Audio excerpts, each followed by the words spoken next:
to connect a region of over 600 mil bridges between our lands.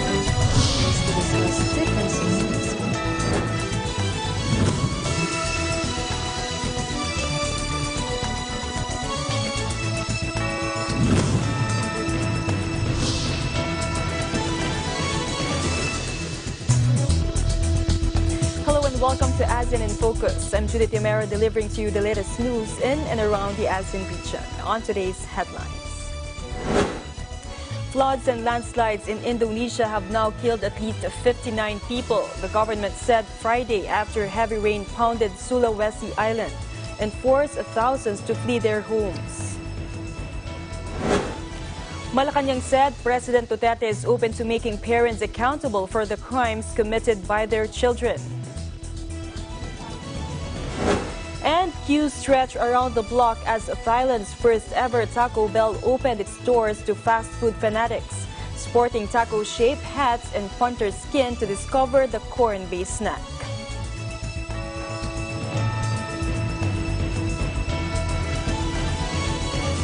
Floods and landslides in Indonesia have now killed at least 59 people, the government said Friday after heavy rain pounded Sulawesi Island and forced thousands to flee their homes. The head of South Sulawesi Disaster Mitigation Agency, Shamsi Bar, said, quote, "I've never seen something this bad. This is the worst," adding that 25 people were still missing. Lashed by the heavy rain, rivers swelled and burst their banks, inundating dozens of communities in 11 districts of southern Sulawesi. Parts of the provincial capital, Makassar, have also been affected. Goa district suffered the heaviest casualties, with 44 people found dead, said Shamsi Bar. Some 3,400 people have been evacuated from their homes and given refuge in schools, mosques, and tents. Rescuers and residents waded through streets filled with waist-deep water, some carrying their possessions above their heads. Authorities say flood waters are receding, but the impact of the disaster has ranged far and wide, damaging houses, government buildings, schools, and bridges.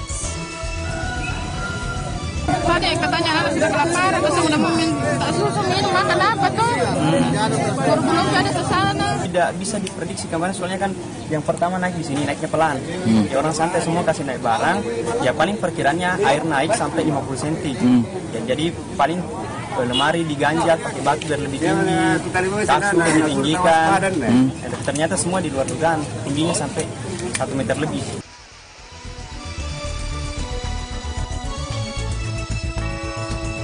In the Philippines, Malacanang said President Duterte is open to making parents accountable for the crimes committed by their children. Presidential spokesperson Salvador Panelo made this remark after the House of Representatives Justice Panel approved a bill lowering the age of criminal liability from 15 to 9 years old, despite strong opposition from various groups. Panelo said that while the palace will leave it to lawmakers to decide on what penalties to impose on parents, he said they can be jailed or deprived of parental custody over the children. Congress can introduce provisions to that. No. Now, in case of children committing crimes, parents proved to be neglectful, then should also be accountable. Panelo emphasized that if the proposed measure is signed into law, minors aged 9 and above may still be made criminally liable if proven that they acted with discernment. Panelo also pointed out that the criminal liabilities will be determined by the circumstances surrounding the incident. In other news, Malaysia's royal families on Thursday picked a sports-loving sultan as the new country's new king after the last monarch abdicated in a historic first following his reported marriage to a Russian ex-beauty queen. The previous king, Sultan Muhammad V, stepped aside this month following just 2 years on the throne after reports surfaced he had married the former Miss Moscow while on medical leave. There was great shock across Malaysia at the first abdication of a monarch in the Muslim-majority country's history. Sultan Abdullah Sultan Ahmad Shah, a keen athlete who holds a string of positions in sporting bodies, including at World Football governing body FIFA, was elected as the new king during a special meeting of Malaysia's Islamic royalty, as well as being a member of FIFA's council, which lays out the vision for global football. He is the president of the Asian Hockey Association and a former head of the Football Association of Malaysia. Malaysia is a constitutional monarchy with a unique arrangement where the national throne changes hands every 5 years between rulers of the country's 9 states headed by Islamic royalty. Abdullah was widely expected to become king as the central state of Pahang was next in line to provide the monarch. The 59-year-old was named Pahang's new ruler, replacing his elderly, ailing father, several days after Muhammad V's abdication, paving the way for him to become the next national monarch. Meanwhile, the trial of 2 women accused of murdering the North Korean leader's half-brother faced further delays Thursday as the prosecution tried to block the release of key witness statements sought by the defense. City Asia from Indonesia and Don Thi Wong from Vietnam have been on trial since October 2017, accused of murdering Kim Jong-nam by smearing the nerve agent VX on his face at Kuala Lumpur Airport. The brazen assassination in February 2017 shocked the world, but the women have denied murder, saying they believed they were taking part in a prank and were tricked by North Korean agents. Proceedings in the trial of the women in their 20s have moved slowly due to the large number of witnesses and the fact that hearings are held infrequently. The case was temporarily halted late last year after Asia's lawyers lodged an appeal to get access to key witness statements, which prosecutors argue should not be made public. The 7 statements are from individuals including someone who drove Kim Jong-nam around in Malaysia and acquaintances of Asia. A court in the administrative capital Putrajaya ruled Thursday that statements should be given to the defense. Asia's lawyer Gui Sun Seng said the Court of Appeal has allowed their application that the statements of the 7 witnesses that they were asking for must be supplied to the defense within 2 weeks. But prosecutor Muhammad Dusuki Mokhtar said the prosecution now plans to appeal to a higher court to seek to block the release of the statements. The prosecution will also apply Monday to the High Court, which is hearing the main trial of the women, for the case to be put on hold while the appeal is ongoing. The case would be more proper and more structured if the High Court gives a postponement, said Muhammad Iskandar Ahmad, another prosecutor. Only Asia was in court Thursday as the hearing related to an appeal by her legal team. Under current laws, the women will be handed a death sentence if convicted of murdering the estranged relative of North's leader Kim Jong-un. Malaysia's new government, which took power in May, has vowed to abolish capital punishment for all crimes and has put executions on hold before seeking a change of the law in Parliament.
Visiting the Philippines, Manila or Quezon City is a popular destination. But oftentimes the hustle and bustle of the city can be more stressful on your vacation. So when you feel the need to reconnect to nature or relax again, there's a beautiful oasis just outside of the city called the Garden at Ciudad de Victoria.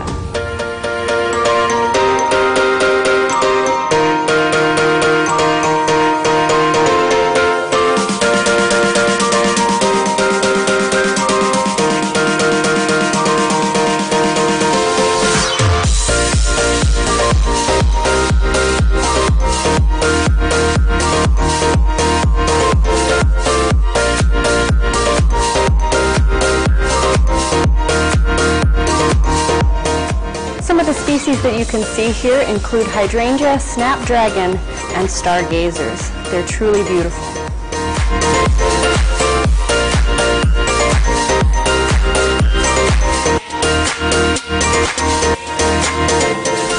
The gardens at Ciudad de Victoria are so peaceful, tranquil, and beautiful that it's become a haven for young couples and a very popular venue for engagement photos.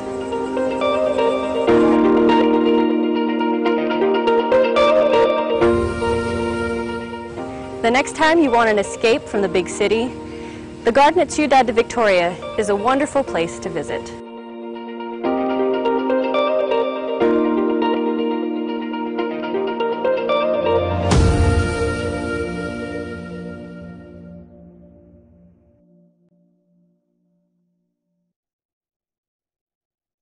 Diskusyon, Biyernes alas 8 hanggang alas 9 ng gabi.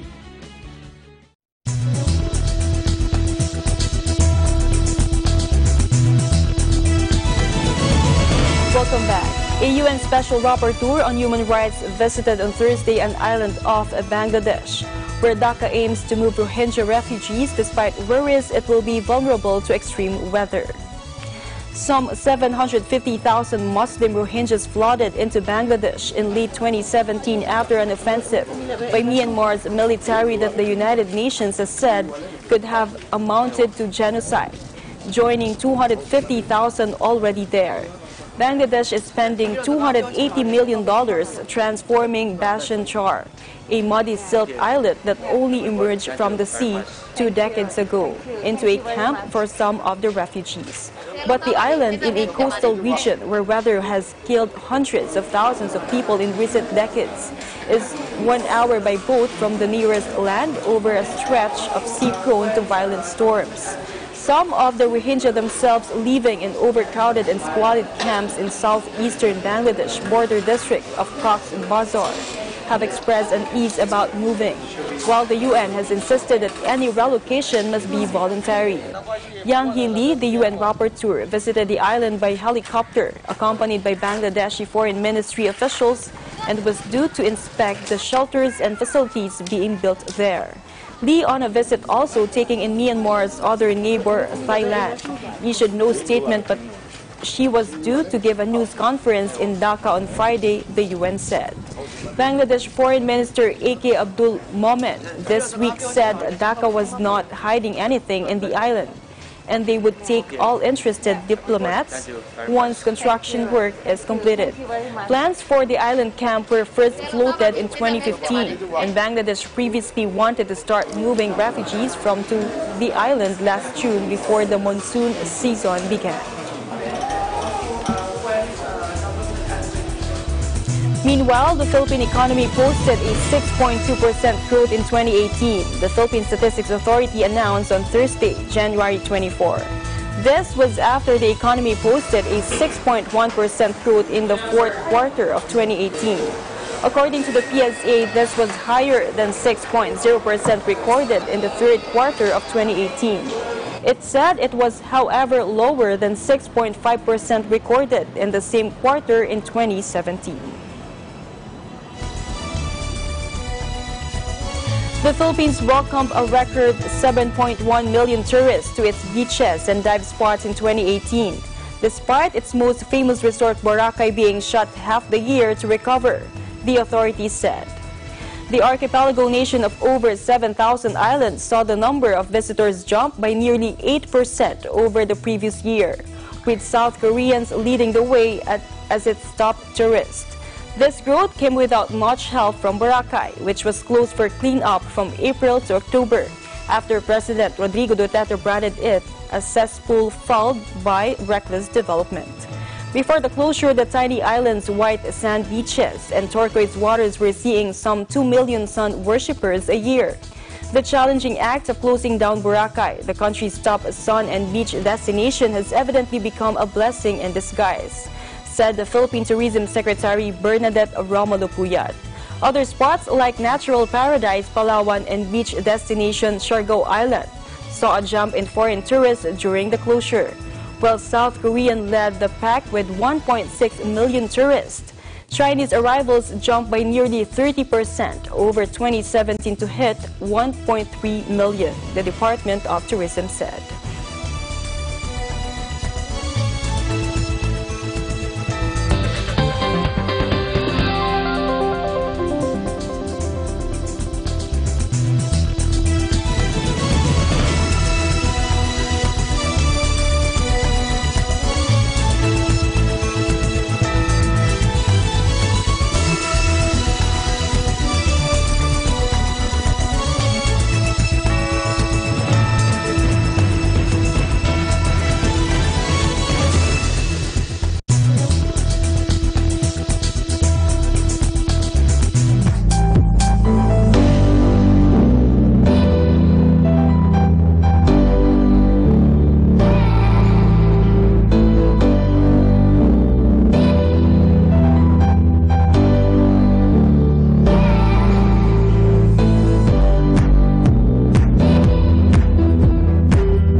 Welcome back. Queues stretch around the block as Thailand's first ever Taco Bell opened its doors to fast food fanatics, sporting taco-shaped hats and punter skin to discover the corn-based snack. Popular among American college students as a cheap binge eat, the Mexican-inspired chain is dipping its toe into Bangkok's oversaturated fast food market with its first branch, eager to cook up a more flavorsome menu to suit Thai palates. Expectations were high among the hundreds queuing, some ready to taste their first ever taco in a kingdom whose own food is lauded as among the best and spiciest in the world. But for many social media savvy Thais, the eye-catching giant taco mascots and purple signage prove irresistible as a chance to snap selfies. Thailand is famous for its street eats, but the chain hopes to gobble up market share in a country which is also increasingly obsessed with Western fast food. The plan is for 40 outlets in the country over the next 3 years as part of a broader global expansion plan relying heavily on Asia Pacific.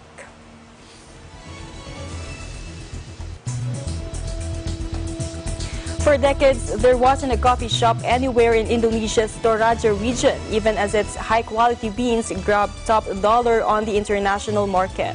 But now, Toraja is experiencing a mini explosion in coffee shops, with dozens sprouting up in the region. Take a look.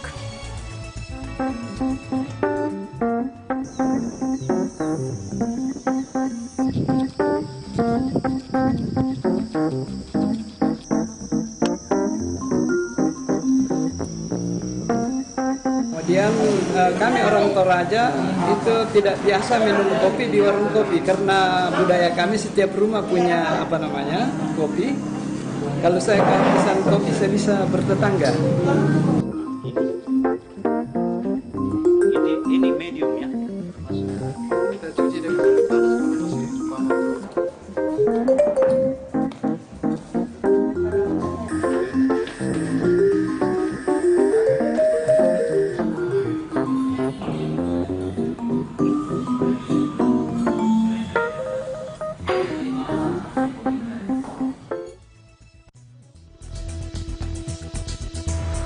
And that is the latest news in the Southeast Asian nations. Stay updated about the ASEAN region. I'm Judith Camara, and I'm 1 with 25.